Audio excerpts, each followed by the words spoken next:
चलो शुरू करें। Yes sir. लास्ट क्लास में हम लोगों ने क्या किया था? सर एस्केप वेलोसिटी हो गया था। वेलोसिटी हो हाँ, गया था। एस्केप वेलोसिटी किया था। उससे पहले सेल्फ एनर्जी किया था शायद। हाँ सर, सेल्फ एनर्जी। तो ग्रेविटेशनल फील्ड हो गया है। क्या क्या हो चुका है देखो, न्यूटन लॉ ऑफ ग्रेविटेशन हो चुका है, ग्रेविटेशनल फील्ड हो चुका है, ग्रेविटेशनल पोटेंशियल हो चुका है, इंटरैक्शन एनर्जी हो चुका है, सेल्फ एनर्जी हो चुका है। ठीक है, अब हम लोग पढ़ेंगे इसमें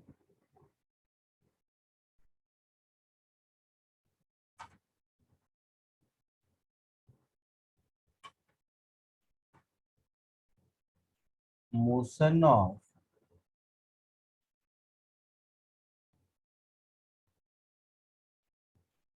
सैटेलाइट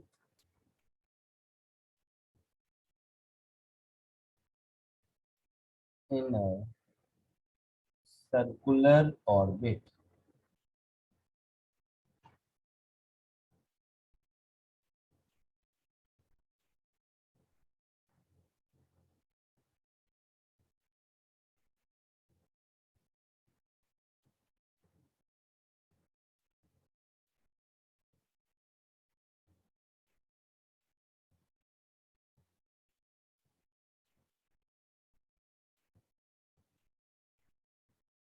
सपोज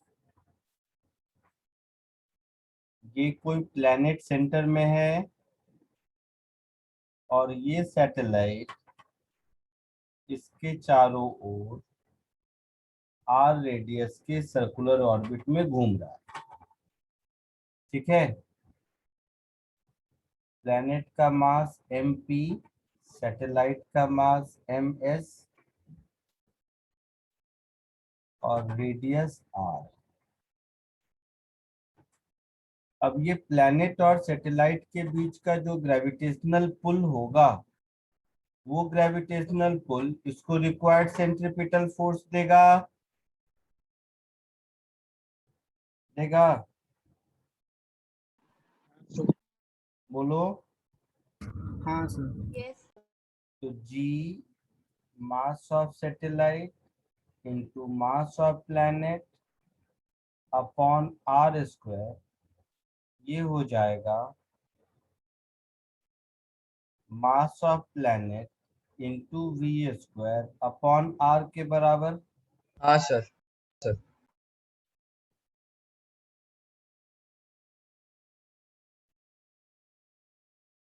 यहाँ से मुझे स्पीड मिल जाएगी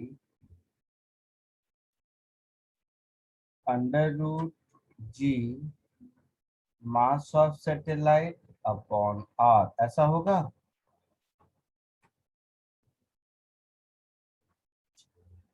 ये अगर v मिल गया तो इस सैटेलाइट को वन रोटेशन पूरा करने में कितना टाइम लगेगा? तो 2 पाई2 R by R upon V. तो ये हो जाएगा 2 pi upon under root G into mass of planet होगा यहाँ पर।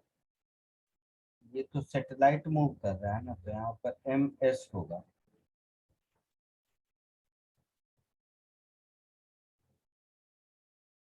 ये प्लेनेट होगा, ये सैटेलाइट का एम एस होगा। यहाँ पर भी connect कर दिए। 2 पाई अंडर रूट दिस, और ये हो जाएगा रूट आर और ए का ऊपर, तो r⁻³ ऐसा कुछ। हाँ सर। Yes sir. ये हो गया टाइम पीरियड। सो एक सैटेलाइट को सर्कुलर ऑर्बिट में घूमने में जो टाइम लगेगा उसका एक्सप्रेशन कुछ ऐसा हो।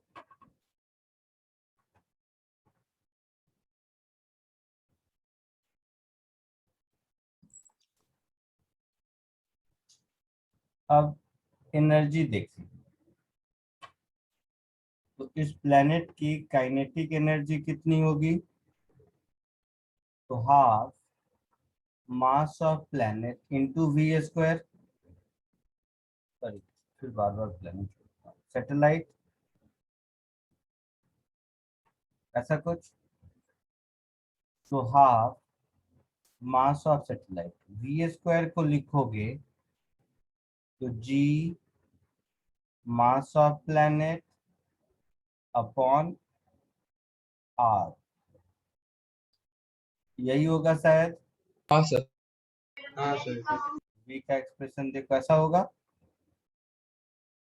तो यहां से मुझे काइनेटिक एनर्जी मिल गई G mass of planet into mass of satellite upon 2r।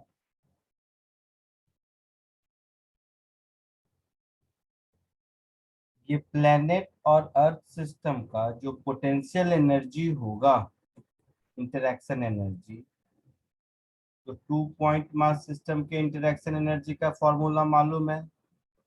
तो G minus sign mass of planet mass of satellite upon R होगा।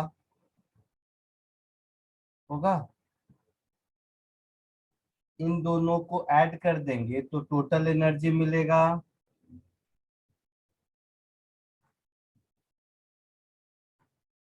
मिलेगा।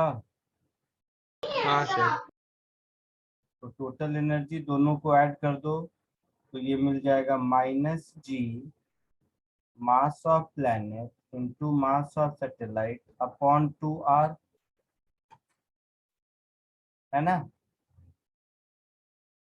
सर नहीं समझा, ये नहीं हाँ समझा सर। टोटल एनर्जी का फॉर्मूला कैसे आया होगा। मुझे भी नहीं मालूम। इसको पहले सर कॉपी करो। एलसीएम लेके होगा ना।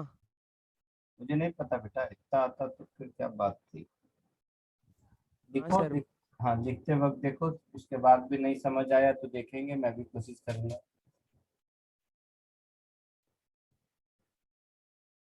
समझा सर, थैंक यू।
हो गया सर।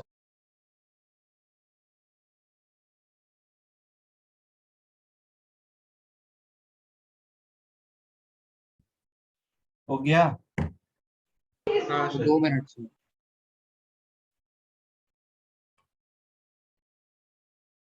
सर एक इलेक्ट्रॉन का मोशन न्यूक्लियस के अराउंड ऐसे ही कुछ होता है ना? हाँ सर सर सर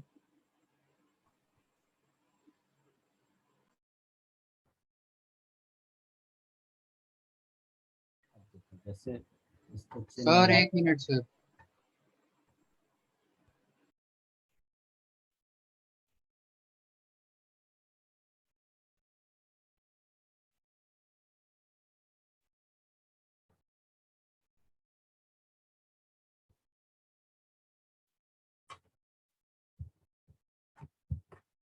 हो गया, लिख लिया।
हो गया भाई। हाँ हाँ सर। सर कब का।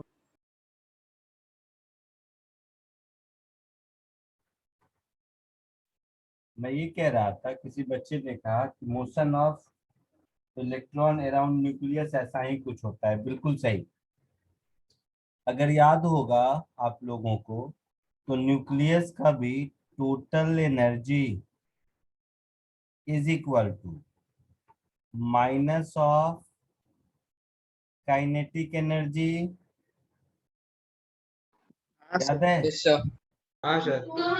Is equal to half of potential energy. ये शॉर्टकट याद है? हाँ हाँ सर। सर यार। हाँ सर याद है। तो इसमें भी ऐसा होता है। सिमिलर टू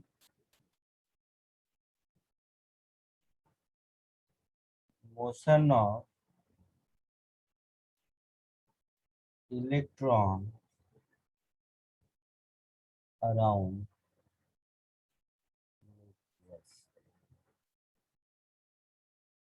ये एनर्जी नेगेटिव है।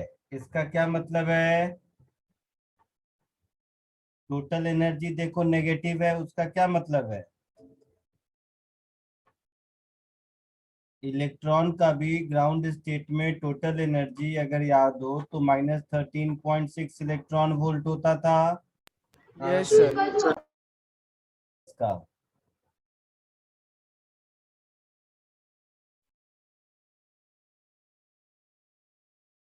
बोलना भाई,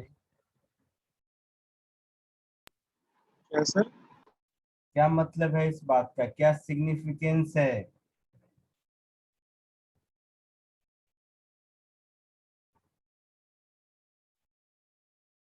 मतलब 13.6 मिनिमम एनर्जी देते थे तब इलेक्ट्रॉन बाहर निकलता था।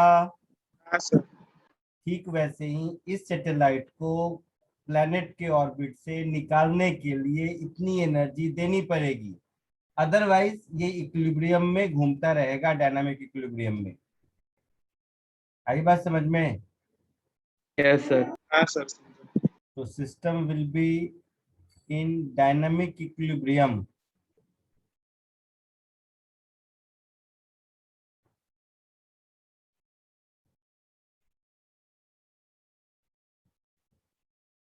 और इसी एनर्जी को बाइंडिंग एनर्जी भी कहते हैं, क्योंकि यही एनर्जी रिस्पॉन्सिबल है किसी भी सैटेलाइट को प्लैनेट के ऑर्बिट में बाइंड करके रखने को।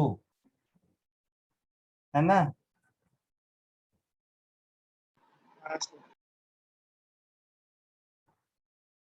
So also called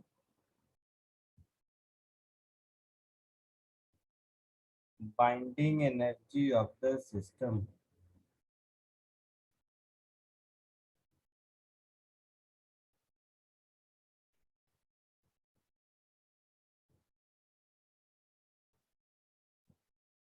third point, जैसे मान लो कोई सैटेलाइट इंडिया ने छोड़ा फॉर एग्जांपल वेदर फोरकास्टिंग के लिए, तो इसका मतलब क्या है कि उस सैटेलाइट का कैमरा हमेशा इंडिया के एक पर्टिकुलर लोकेशन पे ही फोकस होना चाहिए। हाँ सर। अब अर्थ भी घूम रहा है और साथ साथ सैटेलाइट भी घूम रहा है। अगर दोनों का स्पीड मिसमैच हो गया, एंगुलर स्पीड, तो आपका वो सैटेलाइट कुछ देर के बाद अमेरिका का डेटा भेजेगा, तो अपना तो नुकसान हो गया ना। हाँ सर। हाँ सर। मतलब इस तरह के पर्पस के लिए जो सैटेलाइट छोड़ा जाता है उसका भी एक रोटेशन में 24 आवर ही लगता है। ऐसे सैटेलाइट को जियो स्टेशनरी सैटेलाइट कहते हैं, क्योंकि अर्थ के फ्रेम ऑफ रेफरेंस से वो रुका हुआ दिखाई देगा हमेशा। सपोज जहां के लिए छोड़ा गया है, मान लो अर्थ इंडिया के ऊपर, तो हमेशा वहीं रहेगा। आई बात समझ में? सर। हाँ sir. So if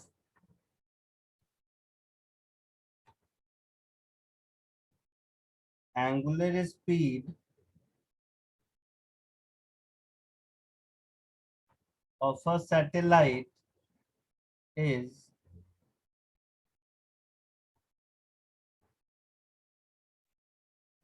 angular speed नहीं, टाइम पीरियड बोल देता हूँ।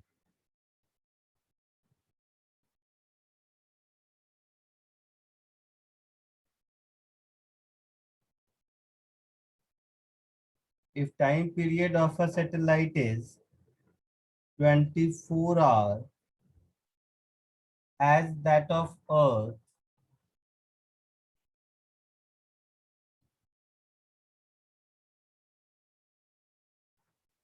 then it will appear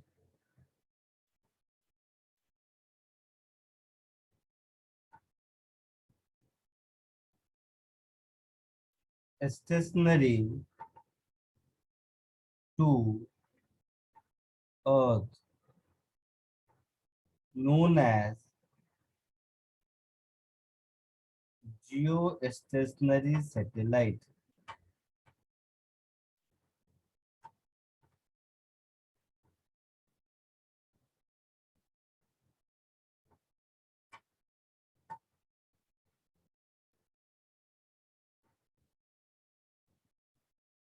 And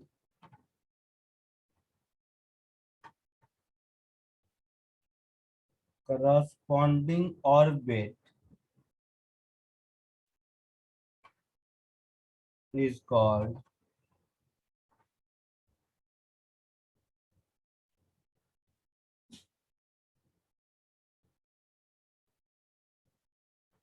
geostationary orbit। समझ आया?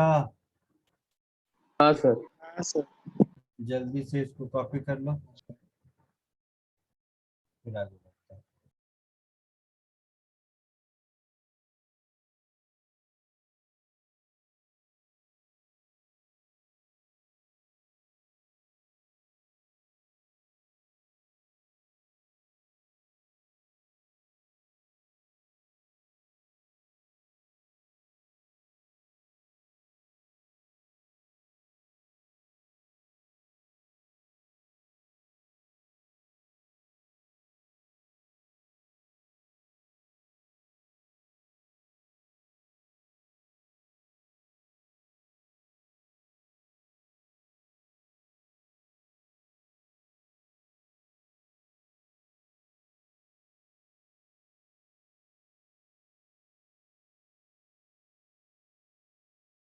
सर एक डाउट था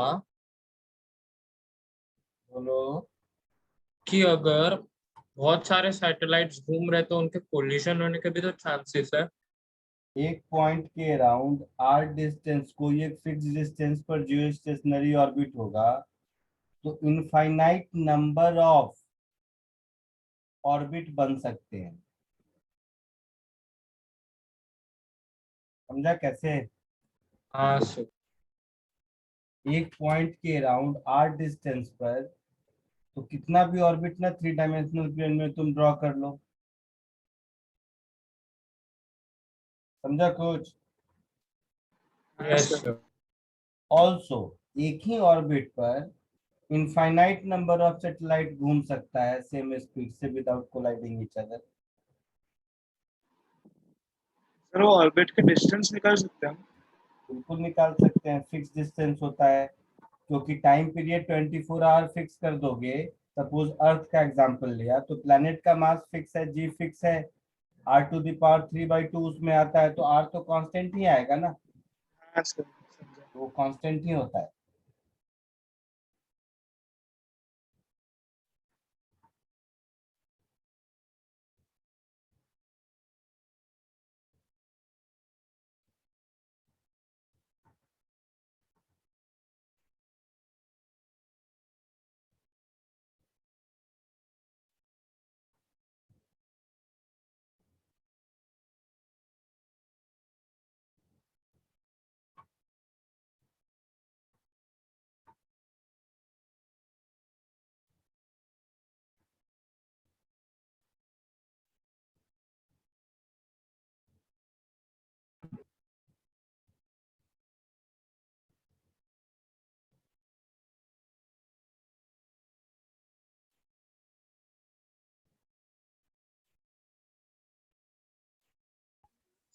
सर हम्म। सर जब हम लोग अपने मतलब वो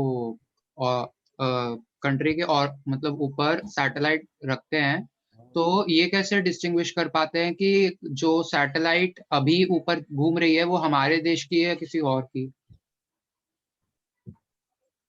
बहुत तरह के सैटेलाइट होते हैं। स्पाई वाले सैटेलाइट होते हैं, उसका तो ऑर्बिट अलग होता है, उसका पर्पस होता है अलग अलग जगह घूमे।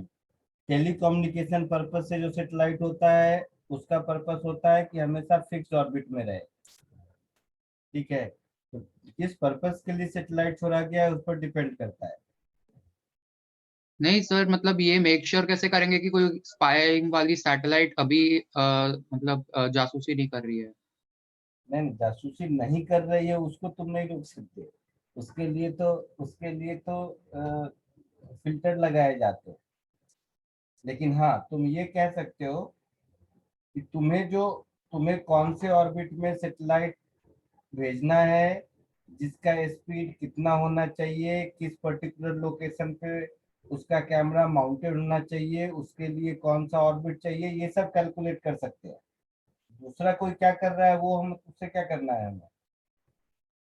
कंट्रोल सर टावर में दिख सकता है ना, पर क्या? कंट्रोल सेंटर में दिख सकता है कि हमारे सैटेलाइट हमारे ऑर्बिट पे है कि नहीं। अगर हाँ, नहीं है तो हम लोग बोल सकते हैं कि हाँ बाहर का है, सिंपल। तो मतलब चाहते क्या हो, मुझसे क्या चाहते हो? सर लेकिन अगर ऐसा है तो फिर अमेरिका का वो एरिया 51 पर वो कोई सैटेलाइट को आज तक कैसे कोई इन्फॉर्मेशन नहीं मिली? मैंने बोला ना, जैमर लगा, अभी क्या बोला, फिल्टर लगाया जाता है। अच्छा, तो मतलब वो पर्टिकुलर एरिया से मतलब अगर उसमें आ गया सैटेलाइट तो कम्युनिकेट ही नहीं कर पाएगा? हाँ, जैसे कभी कभी प्रेसिडेंट या, मैं तो उस समय, चलो ऐसे बताता हूँ। एपीजे, उस समय एपीजे अब्दुल कलाम प्रेसिडेंट थे, हमारे इंस्टीट्यूट में आए थे कॉन्वोकेशन के लिए। तो उस समय प्रेसिडेंट का प्रोटोकॉल होता है, प्रेसिडेंट जब आता है ना तो एक सर्टेन किलोमीटर में सारे मोबाइल फोन में जैमर लग जाते हैं। हम लोगों का मोबाइल काम करना अपने आप बंद कर दिया था। समझा कुछ? हाँ सर, सर वो जो नेटवर्क जैमर होता है उसका वो तो मतलब ताकि टेलीफोन बता ना पाए कि प्रेसिडेंट आ रहा है, वो ऐसा? तो वो तो टेलीफोन का जैसे मोबाइल का नेटवर्क जैमर था, तो ठीक वैसे ही बड़ी टेक्नोलॉजी में कोई सिग्नल एक पर्टिकुलर एरिया से बाहर प्रोसेस होके नहीं जा सके, उसके जैमर्स आते हैं। ओके। सर इंटरनेट बंद करने वाला वो सब भी ना? क्या बोले? बोल सर रहे कि इंटरनेट बंद करने के लिए भी आता है ना। हाँ सर, हाँ मतलब हाँ, सब पूरे काम, एरिया में। हाँ सब काम के लिए जैमर आते हैं। सर ये प्राइम मिनिस्टर के भी जब आते हैं तभी भी होता है। प्राइम मिनिस्टर वाला का मतलब मैंने नहीं फेस किया है, प्रेसिडेंट वाला मैंने फेस किया है, इसलिए पता है। प्रेसिडेंट का बहुत प्रोटोकॉल होता है। प्रेसिडेंट आता है ना, तो जैसे जहाँ आएगा, ऐसे ही बताता हूँ, मैंने देख रखा है इसीलिए। वहां पर प्रेसिडेंट का जो ब्लड ग्रुप है ना, सुन रहा है? हाँ हाँ सर। वो प्रेसिडेंट का ब्लड ग्रुप ए पॉजिटिव है, तो उस हाँ। ब्लड ग्रुप के 4-5 आदमी को बंद करके, मतलब पकड़ के रखा जाएगा कि जब जरूरत होगी तब उनको ब्लड दिया जाएगा। फिर जब प्रेसिडेंट आते हैं ना, तो उसके साथ एक ये आता है, मतलब लोकल पुलिस वुलिस तो सब अलग कहानी है। हम्म। एक वो जो उसमें नहीं देखते हो मूवी वगैरह में कि, एनएसजी। अरे एनएसजी नहीं, छोड़ना, वो सब तो सब अलग बात है, वो प्रोटेक्शन लगे। वो कुत्ते नहीं होते हैं स्नाइपर डॉग सब, हाँ हाँ सर। स्लीपर डॉग से। तो वो वाला एक ट्रक डॉग रहता है। काम किसी का कुछ नहीं, सब इमरजेंसी के लिए रखा रहता है। एक पूरा का पूरा मेडिकल की टीम आती है, रहती है चुपचाप बैठी हुई, अच्छा। जब तक कुछ इमरजेंसी ना। तो इतनी नौटंकी होने के बाद जो है ना, वो प्रेसिडेंट कहीं चलते हैं। अच्छा, और भी एक मजेदार बात बताता हूँ। प्रेसिडेंट ऑफ इंडिया किसी होटल में स्टे नहीं कर सकते, मालूम है तुम्हें? नहीं सर, नहीं हाँ, मालूम है। बताता हूँ। क्यों? President of India president of India जहाँ स्टे करते हैं ना, किसी सर्किट हाउस या किसी होटल में स्टे नहीं कर सकते। प्रेसिडेंट ऑफ इंडिया के स्टे करने का अक्रॉस इंडिया कुछ फ्यू लोकेशंस हैं जहाँ प्रेसिडेंशियल सूट्स हैं। वो मतलब रेयर है, वो भी एक दो ही हैं। वहीं पर सिर्फ स्टे करना है, नहीं तो उनको वापस एवरी नाइट, अगर वो इंडिया में है तो किसी भी कीमत पर प्रेसिडेंट हाउस, राष्ट्रपति भवन में वापस आना है रात को। A president cannot stay out of president house even for a night if he is in India.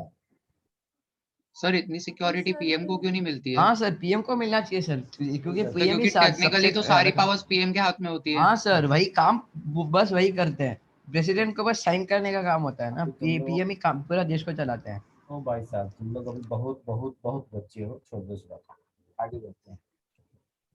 CM तुम लोग लिख लिया सर? हाँ सर। हाँ सर।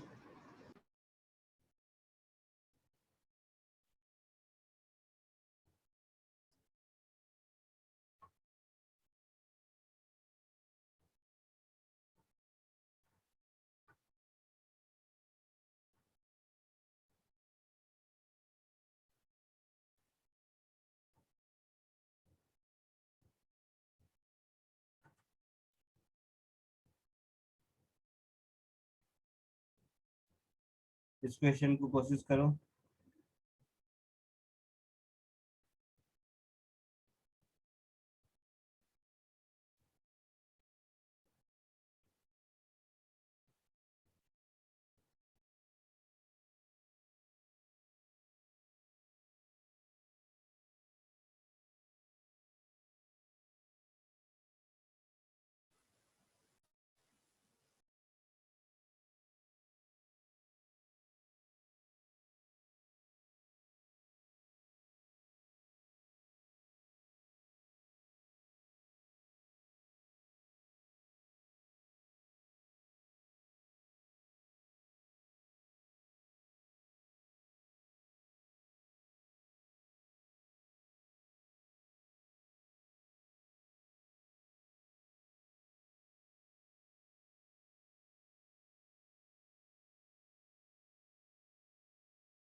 आगे आ गया? यस सर, क्या आंसर आया? 3.15 into 10 raised to 29. गलत आया।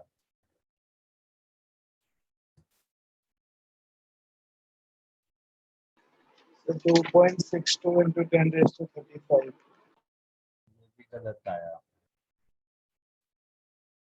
4.465 into 10 raised to 22. चलो देखो, मास ऑफ सन चाहिए, हाँ सर। तो सन के चारों ओर कौन अर्थ घूम रहा है? तो ये हो गया अर्थ, ये हो गया रेडियस। अर्थ को सन के चारों ओर घूमने में कितना टाइम लगता है? 365. 365 days। 365 डेज। तो टाइम पीरियड कितना हो गया? 365 और एक दिन में 86,400 सेकेंड्स। यस सर, तो ये टाइम है। टाइम पीरियड का फॉर्मूला क्या था ऊपर? फॉर्मूला बोलो या जो भी बोलो। Sir T- 2 pi divided by root GMP multiplied by R raise to 3/2। और यहाँ पर मास ऑफ सन होगा, तो ये हो गया 365 इंटू 86,400। हाँ ऐसा सर। होगा। तो इसमें सारी वैल्यू पुट कर दो और मास ऑफ सन निकालो। इस काम में भी सबको अलग अलग आंसर आ रहा है। एक ही क्वेश्चन को सॉल्व करने पर एक ही फॉर्मूला में सबको अलग अलग आंसर कैसे आ जाएगा?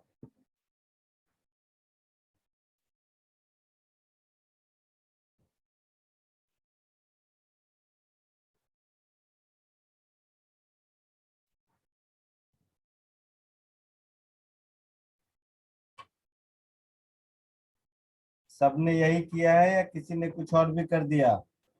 यही किया है सर। ये क्या है सर? अच्छा, सबने यही किया, फिर भी सबको अलग अलग आंसर आया। Sir 1.9 into 10 raised to 30 kg. हाँ सर, हाँ सर 1.97 into 10 1.9 raised to ऐसा 30. कुछ है। गलत आया।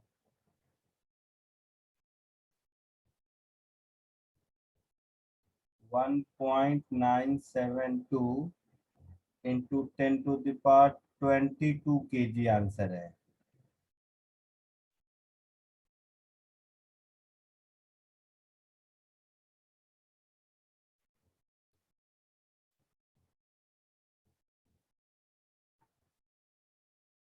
जल्दी चेक करके बताओ आता है कि नहीं। इसमें कोई फिजिक्स नहीं बचा, ये कैलकुलेशन है।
आगे बढ़े।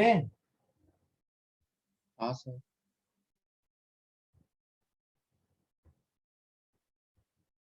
आया आंसर? Yes sir.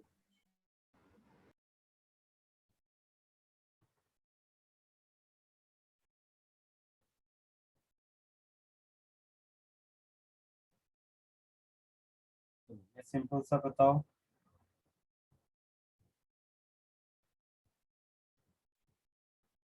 ये तो 2 मिनट में बताना चाहिए।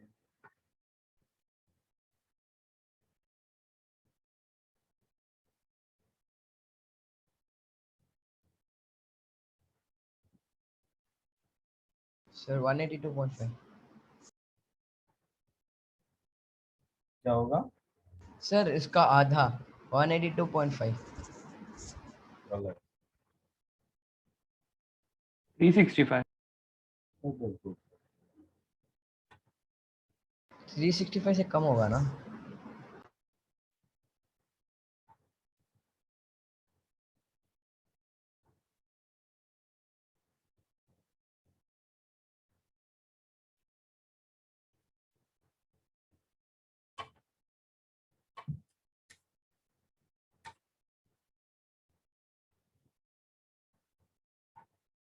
ये तो बहुत सिंपल है, ये तो बताओ।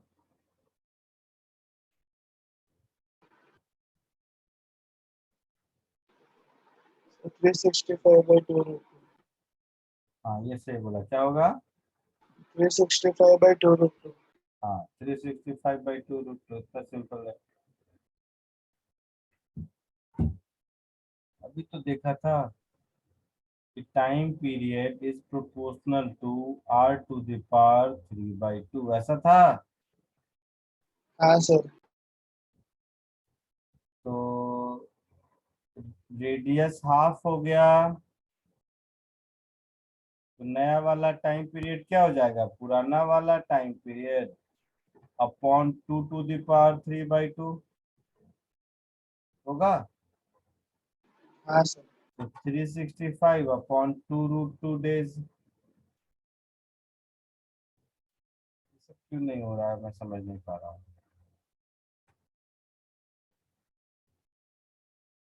यहाँ पे क्या किया सर, मतलब t directly proportional to r⁵3/2, उसके बाद क्या किया नहीं समझा।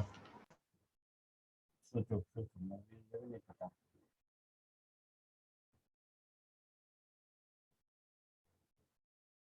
सर बताइए। नहीं पता ही नहीं है तो कहाँ से बताऊँ बेटा।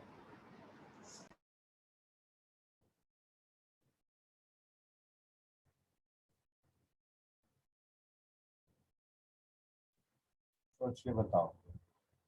जब रेडियस r था तो टाइम पीरियड 365 डेज था। हाँ सर। तो जब रेडियस r/2 होगा तो टाइम पीरियड कितना होगा?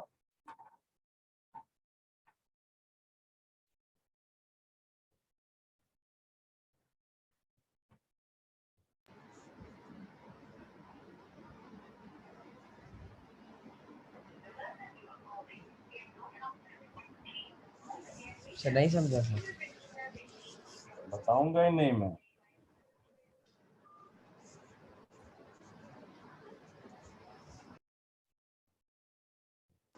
बताइए ना सर प्लीज। बताऊंगा ही नहीं, ये सब नहीं समझा मतलब। तो 6th 7th में भी का कॉमन सेंस है, दिमाग लगाने वाला। जब 365 डेज टाइम पीरियड था तब रेडियस r था। अब टाइम पीरियड अगर t है तो रेडियस r/2 है। अब दोनों को डिवाइड कर दो। समझा सर समझा। आया समझ में? हाँ सर। पक्का? सर पक्का। एक और करो।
बोलो आया कुछ?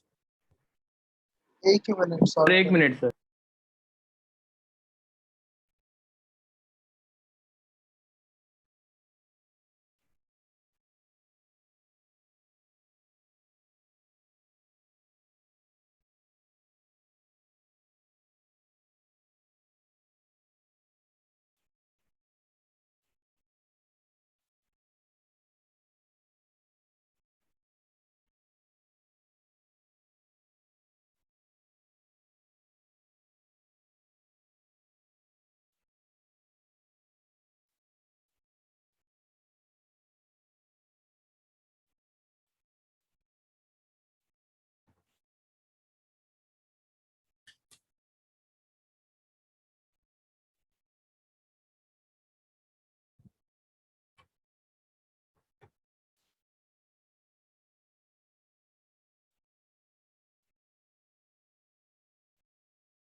कर 1.8 into 10 raised to 14 by g.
बोलो आया कुछ आंसर?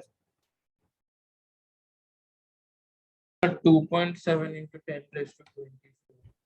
बोलो 0.5 into 10 raised to 3.6 into 10 raised to 18 g.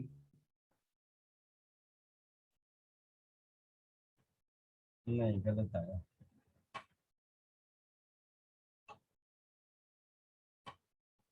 Satellite की एंगुलर वेलोसिटी केवल मुझे बता दो, बाकी नहीं चाहिए कुछ। उसी से मैं समझ जाऊंगा कि सही जा रहे हो कि नहीं।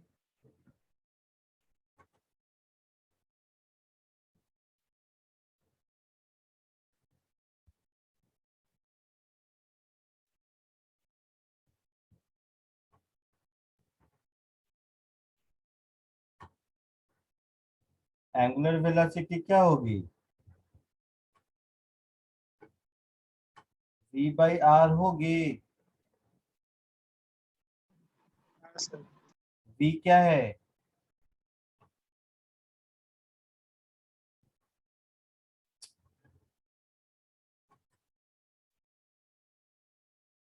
To pi upon under root G mass of earth. नहीं, आई मीन ऐसे नहीं, तो टाइम पीरियड हो गया।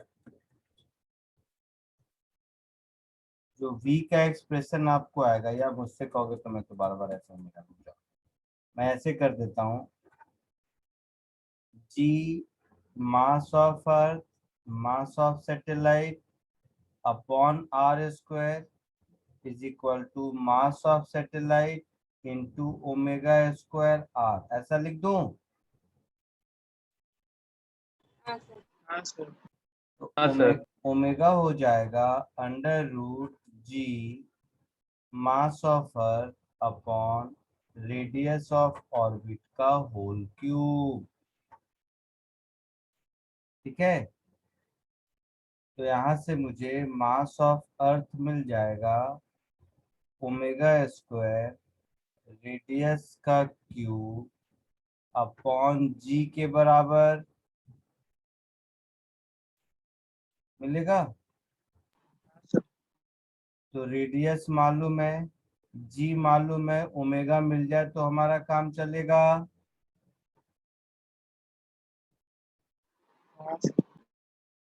2 × 10⁻14 किलोमीटर है, 4 किलोमीटर है तो 7 हो गया इसका होल क्यूब। और जी क्या होता है? जी कितना होता है?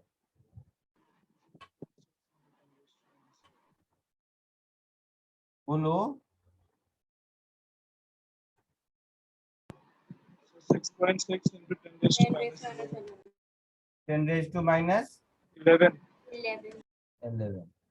तो अगर मुझे सैटेलाइट का ओमेगा पता चल गया तो मास ऑफ अर्थ मिल जाएगा। हाँ सर। अब ये सैटेलाइट का ओमेगा बता दो तो मैं समझ जाऊंगा कि ठीक चल रहा है।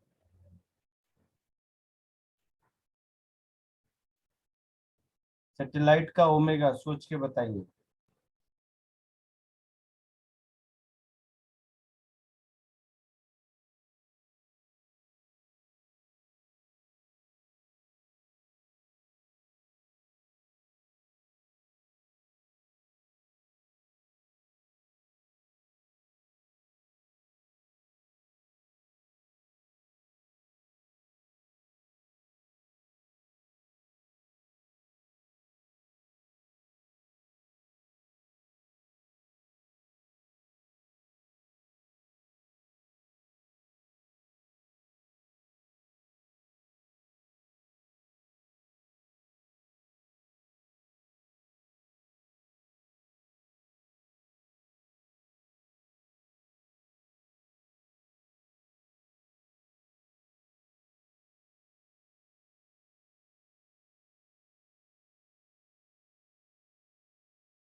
बोलो।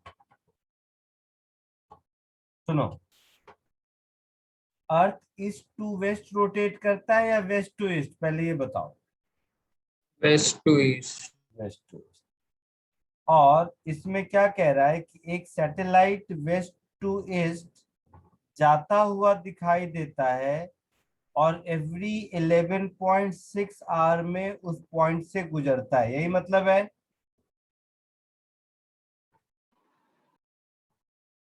आया ना? हाँ सर। तो जरा मेरी बात को ध्यान से सुनना सर। ये अर्थ खुद घूम रहा है वेस्ट टू ईस्ट और इसके साथ साथ ये सैटेलाइट भी घूम रहा है वेस्ट टू ईस्ट, है ना? हाँ सर। तो अगर दोनों का एंगुलर स्पीड इक्वल होगा, जरूर सैटेलाइट का एंगुलर स्पीड अर्थ से ज्यादा है इसलिए दोबारा क्रॉस करता है हाँ सर। है ना? पक्का? हाँ सर पक्का। तो अर्थ तो 24 आवर में एक बार घूमता है, ये कितनी देर में घूमेगा एक बार? नहीं समझा? चलो इसको ऐसे बोलते हैं,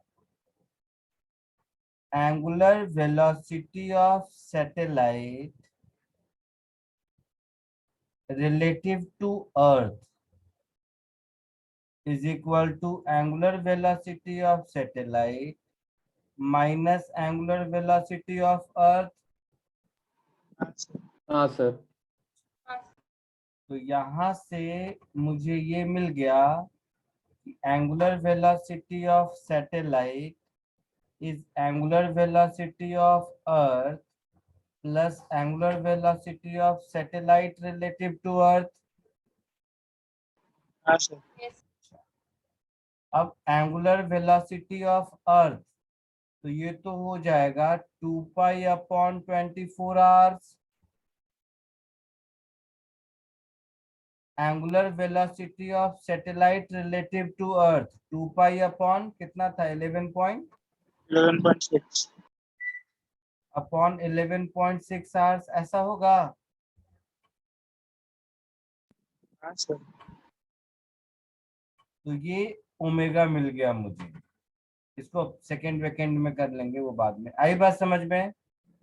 हाँ सर समझा। एंगुलर वेलोसिटी ऑफ सैटेलाइट हो गया मेरा 2π कॉमन अपॉन, ऐसा भी कर लो, 1 घंटे में 3600 सेकेंड होता है ना, तो इंटू 3600 इधर कर लो, ये हो गया 1/24 प्लस 1/11.6, ये ओमेगा मिल गया, है ना? हाँ सर। इस ओमेगा को हमें यहाँ से यहाँ सब्स्टिट्यूट करना है, तो ये ओमेगा अगर यहाँ से यहाँ सब्स्टिट्यूट कर दिए तो हम लोगों को मास ऑफ अर्थ मिल जाएगा। क्लियर है? सर। हाँ सर। बस कैलकुलेशन करो थोड़ा जल्दी और बताओ क्या आया आंसर। सर अगर हम लोग ये वाले फॉर्मूला डालेंगे, मतलब t is equals to 2π divided by root of GMP into r⁻³ लगा सकते हैं? हाँ लगा सकते हैं।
बोलो आया आंसर?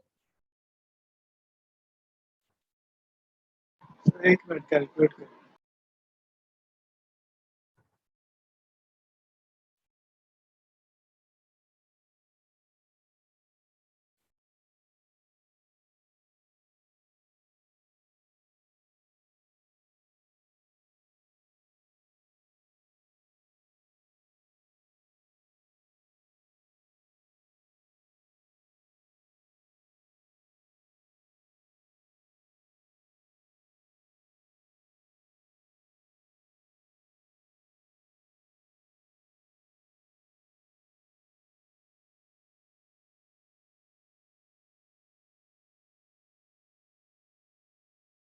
सर बहुत कम आ रहा है, मतलब 2.262 ऐसा आ रहा है सर।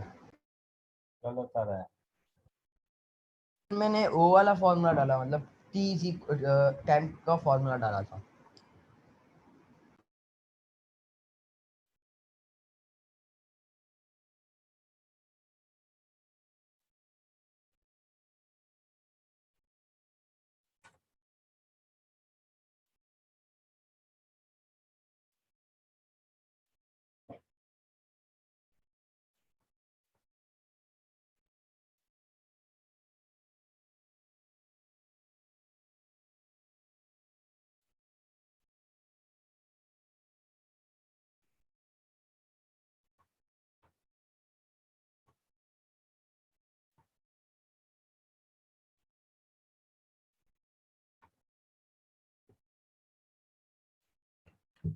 तुम उसे कैलकुलेशन में को मैं ही कर देता हूँ, चलो। 7.4 into 10 raised to 29 centimeter. कितना आता है? 7.4 into 10 raised to 29. 10 raise to 29. 29 नहीं होगा, 24 के ऑर्डर में होता है, ये तो मुझे मालूम है। चलो मैं ही कर देता हूँ, कोई बात नहीं। तुम लोग इधर देखो, ओमेगा स्क्वायर को यहाँ पुट करो।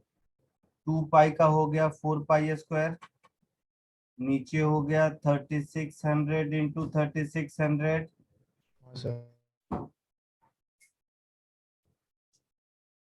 इधर हो गया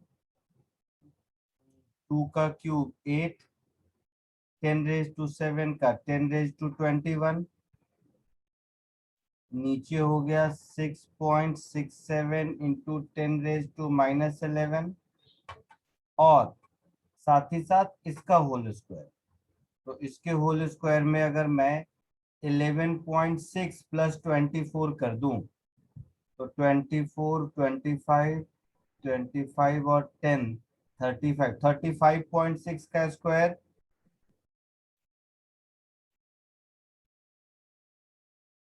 और नीचे हो जाएगा 24 इंटू 24 इंटू 11.6 इंटू 11.6। ठीक है, और देखो पाई स्क्वायर लगभग 10 के बराबर होता है, तो ये हो गया 10 और ये हो गया 10 टू द पावर 22। ठीक है, नीचे आओ तो 2 और 2 4, तो ये हो गया 10 रेज टू 11 में से 4 गया तो 7, 10 रेज टू -7, -7 को ऊपर ले तो +7, तो ये हो गया 10 रेज टू 29। अब देखो 8 4 जा 32, तो 32 into 35.6 into 35.6 upon 36 into 36 into 6.67। देखना मैं कैसे करता हूँ, मतलब अगर एज ए स्टूडेंट एग्जाम में कैसे कैलकुलेट करना होगा मैं वो सिखाने की कोशिश करता हूँ। 24 इंटू 24, इधर 11.6 इंटू 11.6 और इधर 10 रेज टू 29। देखो एग्जामिनेशन में स्टूडेंट के जैसा कैसे करेंगे वो देखो। 35 36 लगभग बराबर होता है। हाँ सर। इसको इसको इसको इसको मैं हटा दूंगा, ठीक है। हाँ सर। अच्छा 24 इंटू 24, 576। अच्छा तो मैंने ऊपर मैंने इंक्रीज किया है थोड़ा सा, 0.6 को 36 लिया है, समझ रहे हो। हाँ सर। हाँ सर। तो इसको थोड़ा डिक्रीज कर देता हूँ, तो इसको मैं 30 मान लेता हूँ थोड़ा सा, इसको, है ना। हाँ सर। अच्छा यहाँ पर 24 का स्क्वायर याद होगा 576। 576, तो 30 इंटू 10 रेज टू 29 रहने देता हूँ, नीचे हो गया 576, 11.6, 11.6, 144 12 का होता है। हाँ सर। तो 140 कर देता हूँ, ठीक है। अब बच गया मेरे पास 6.67, तो इसको 6 7 में से कोई एक ले लेते हैं जो आसान हो। तो 6.6 कर देते हैं। हाँ, क्यों मेहनत करें, इतना मेहनत नहीं करने का टाइम है मेरे पास। 7। तो मैं 6 या 7 में से कोई एक लेता हूँ, मान लो 7 ले लिया, ठीक है। सर 6 लेते तो वो 30 से चला जाता। लो 6 ले लेते तो क्या हो जाता, 30 30 से से। चला जाता। 30 से डिविजिबल। हाँ चलो, तो 6 5 जा 30, ये भी जाएगा 5 से, 28, है ना। तो ऊपर 10⁻29 है, तो 576 और 28 है, थोड़ा सा इसको कुछ तो कम सर करना अराउंड पड़ेगा। 6 डिजिट आएगा तो हम लोग 6 0 ले लेते हैं आगे और फिर लगा देते। हाँ वही समझा रहा हूँ, 6 डिजिट अगर आएगा इसमें, तो मेरा 10⁻24 अगर कर दें, तो एक पर 5 जीरो, 1 2 3 4 5 जीरो कर दिया।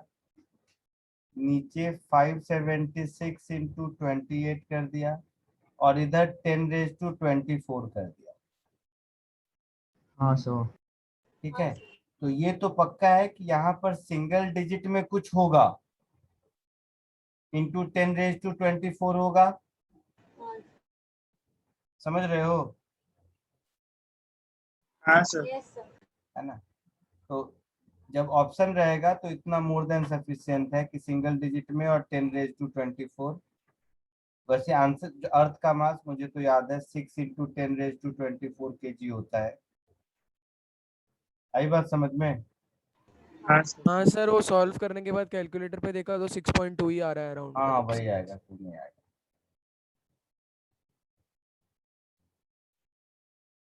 आया समझ में।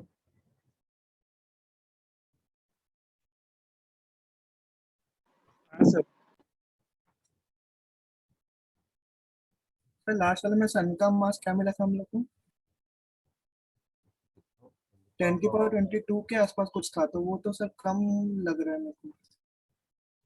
कहाँ पे, कौन सा क्वेश्चन। हाँ 1.972 इंटू 10⁻22 था। तो अर्थ का मास ज्यादा। ज्यादा आ रहा है। अरे हाँ सर। बात, ओह माय भाई साहब, तो उसमें क्या है ना कि ये तो जो कंडीशन दिया है उससे निकालना है, ये actual distance between earth and sun थोड़ी ना है।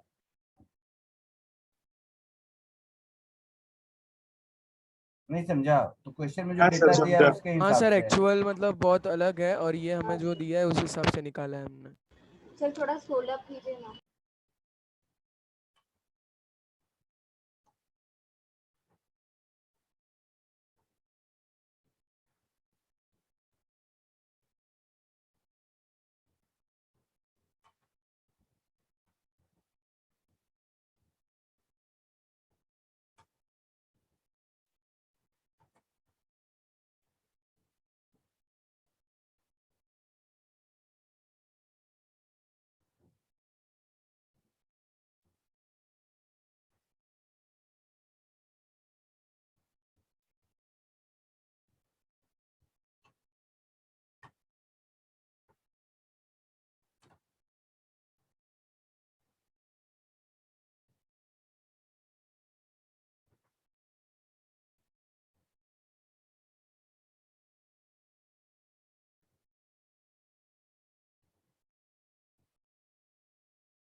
हो गया? यस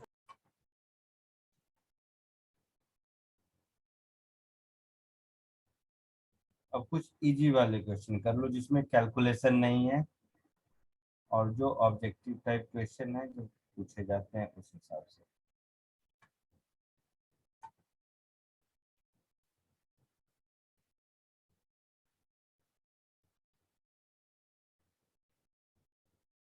नेक्स्ट लेक्चर में ये चैप्टर खत्म हो जाएगा आपका। फिर उसके बाद हार्मोनिक मोशन है ना? उसके बाद इलेक्ट्रोस्टैटिक्स पढ़ाऊंगा। हार्मोनिक मोशन आपको सोम सर पढ़ाएंगे अभी। अच्छा ओके सर। सर फ्लूइड सोम सर पढ़ाएंगे। मैं फिर इसके बाद कौन इलेक्ट्रोस्टैटिक्स सा चैप्टर है? इलेक्ट्रोस्टैटिक्स। सर बोर्ड लेक्चर में भी वही चल रहा है सर, तो आसान हो जाएगा हमें। और चलो ये 3 क्वेश्चन करो।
बोलो फोर्थ हुआ?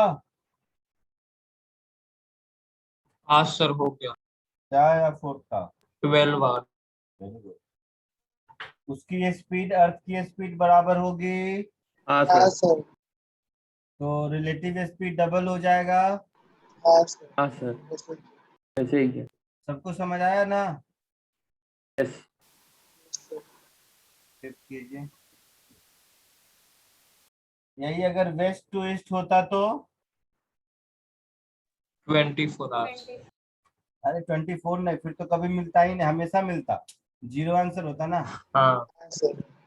हाँ सर। शिफ्ट करो।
फिफ्थ आया सबको?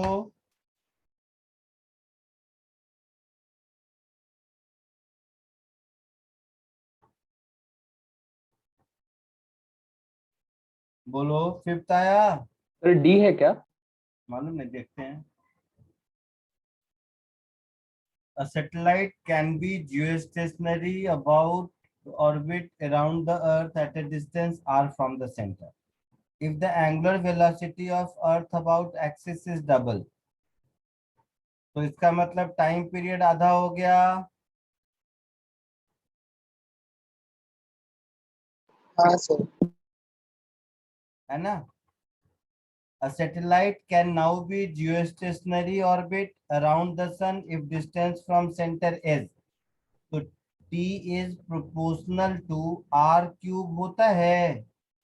हाँ सर। तो t अगर आधा हो गया तो r का r to the power 3/2, तो r का क्या होगा?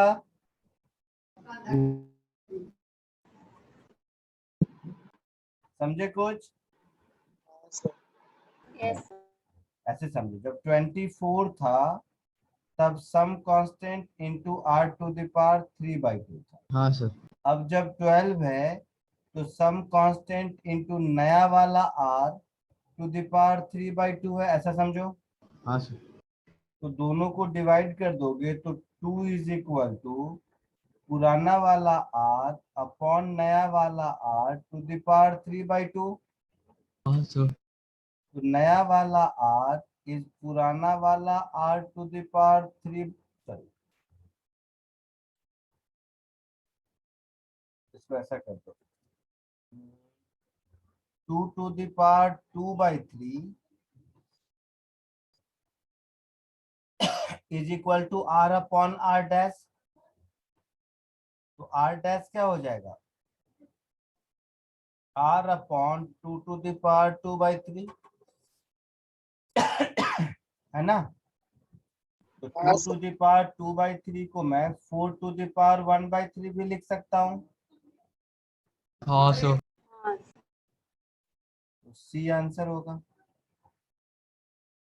आया समझ में? हाँ सर। हाँ सर, समझा।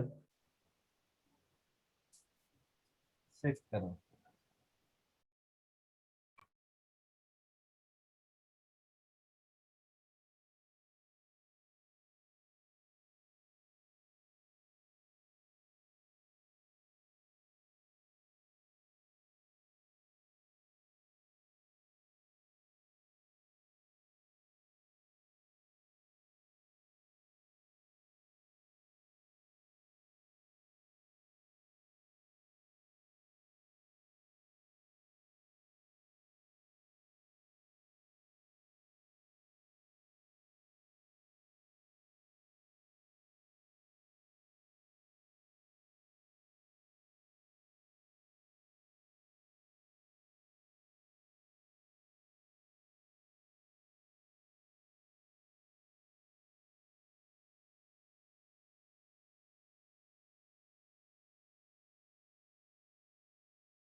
बोलो 6 हुआ।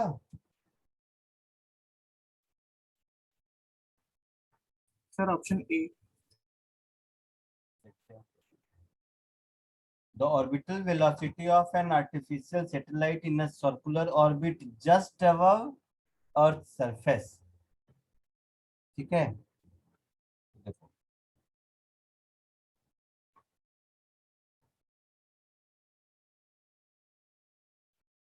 time period is proportional to r to the power 3/2, या ऑर्बिटल वेलोसिटी की बात करें तो सबसे अच्छा यही है। ऑर्बिटल वेलोसिटी क्या आया था, under root G M upon R, ऐसा आया था। सर हाँ sir. So orbital velocity is proportional to r to the power minus half. हाँ सर तो जब जस्ट अर्थ के रेडियस पर था तो v नॉट था, मान लो, या v था ऐसा कह दो, तो v is equal to some constant into r to the power minus half. अब नया वाला जो v डैश होगा वो सम कांस्टेंट इनटू, अब कह रहा है altitude half the earth radius, तो altitude half the earth radius मतलब अब ये 3r/2 हो गया, है ना। कैसे सर? ओ भाई साहब, पहले था just above the earth surface, तो just above the earth surface था मतलब आर रेडियस ऑफ अर्थ के बराबर था। अब altitude half the earth radius, तो अब अर्थ के सरफेस से r/2 डिस्टेंस ऊपर है। हाँ ओके सर, समझा। होगा ऐसा, यस। दोनों को डिवाइड कर दोगे तो v upon v dash is equal to 2/3 to the power minus half हो जाएगा ये। तो v dash is equal to v into 3/2 to the power minus half, that is v into under root 2/3, ऐसा कुछ answer होगा। हाँ sir यहाँ। आया समझ में? Yes sir. पक्का? हाँ सर। हाँ सर। हाँ सर ऐसा ही एक दो और इजी इजी कीजिए।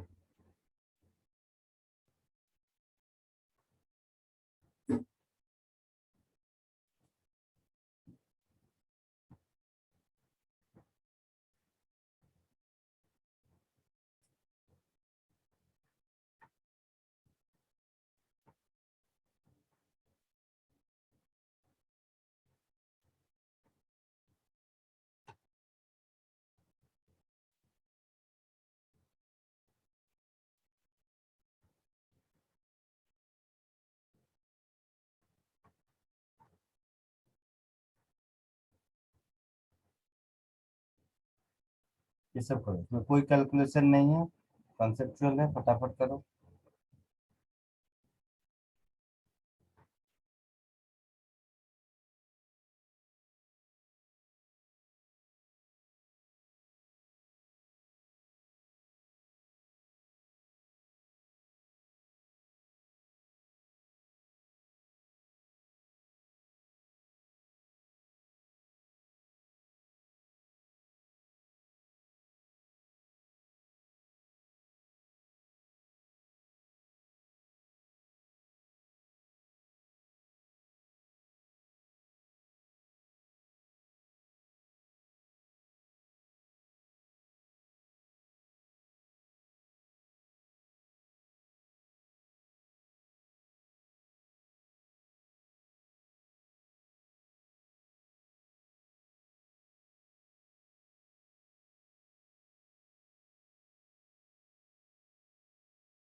आया कुछ?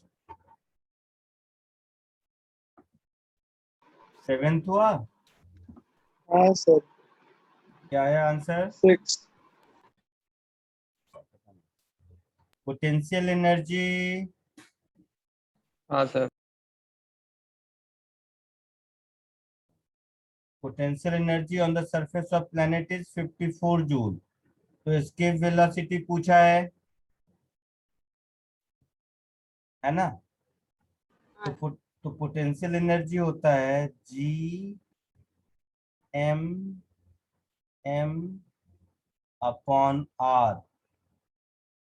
ये मेरे पास है 54 जूल, है ना? हाँ सर। हाँ सर। और मास है 3 kg, मतलब Gm/r ये 18 होगा। हाँ सर। एस्केप वेलोसिटी क्या होता है?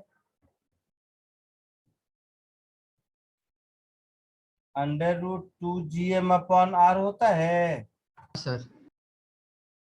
तो ये हो जाएगा √2 6। × 18, हाँ सर, दैट फिर इज 6 6 होगा। मीटर/सेकेंड।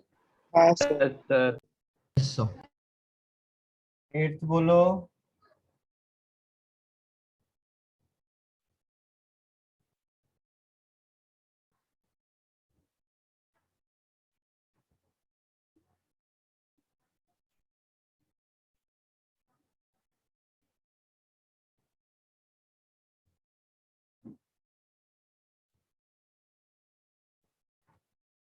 ए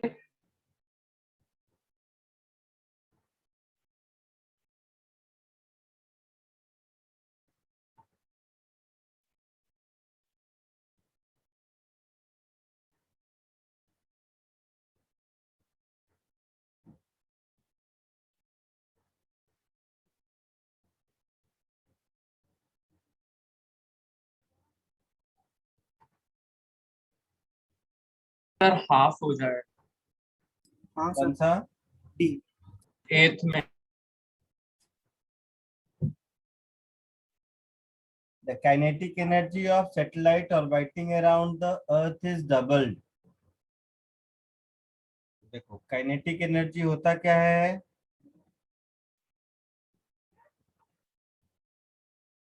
Gm/m/2r।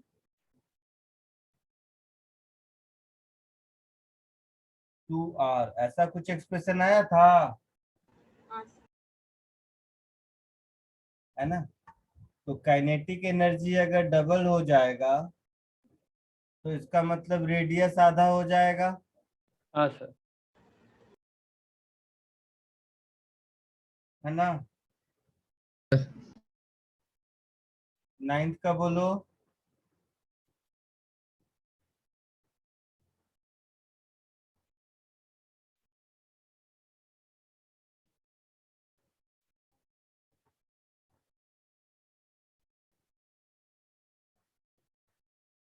इसको डेंसिटी के टर्म में लिखेंगे, 2 भी होता है साथ में।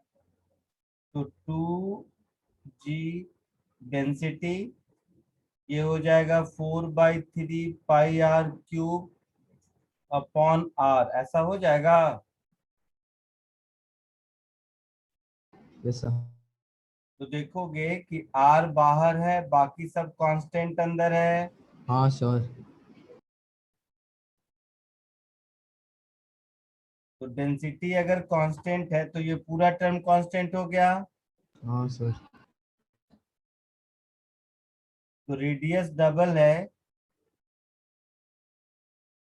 वेलोसिटी भी डबल होगा। क्या लिखा है? रेडियस डबल हो गया, ऐसा लिखा है। हाँ हाँ सर। सर, रेडियस डबल हो गया। सर फिर वेलोसिटी भी हाँ, डबल हो जाएगा। ट्वाइस द रेडियस है डेंसिटी सेम। तो रेडियस डबल हो जाएगा, तो इसके वेलोसिटी वेलोसिटी डबल हो जाएगा। Yes sir.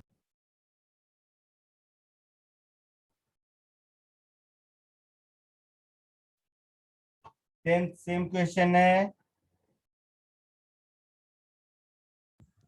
हाँ सर, 1:2। रेडियस ऑफ 8 b का डबल है ना? तो ये 1 1 is is to to 2 2. आया समझ में? Yes, sir. हाँ सर। आप लोग बुकलेट ये एससी वर्मा पूरा अटेम्प्ट कर लो, उसमें कुछ नहीं छूटना चाहिए। एक बचा है केपलर्स लॉ, वो मैं अगली क्लास में कर लेंगे, ये खत्म हो जाएगा। उसके क्वेश्चंस एससीबी में आपके नहीं है, एससीबी में सब सर्कुलर ऑर्बिट के ही हैं, तो न्यूमेरिकल सॉल्व करने में दिक्कत नहीं होगी, पूरा बुक सॉल्व कर सकते हो। सर वो केपलर्स वाला पार्ट ओमिट नहीं था क्या? क्या नहीं था? ओमिट नहीं था क्या पोर्शन में JEE के? नहीं। ठीक है sir. Bye, sir. Thank you, sir. Bye sir. Bye sir, thank you sir. Bye.